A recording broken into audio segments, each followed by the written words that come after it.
Fun with friends. For fun, I play indoor and outdoor games with friends and family. Indoor games are those which we play inside the house. Carom. It is a very interesting game and can be played with at least 2 and maximum 4 players. Chess. It is played between 2 players. It has 2 colored pieces, black and white. Ludo. It is an easy game played with Ludo board, tokens and a dice. Table tennis. It is a 2 players or 4 players game.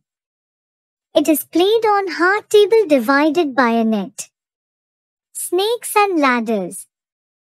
It is a board game of race to reach the finish square first. Outdoor games are those which we play outside the house.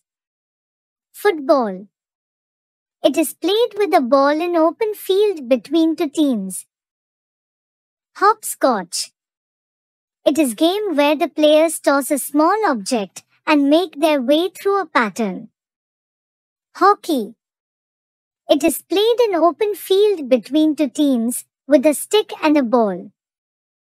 Cricket. It is played between 2 teams with a bat and a ball. Basketball. It can be played between 2 players or 2 teams with a ball.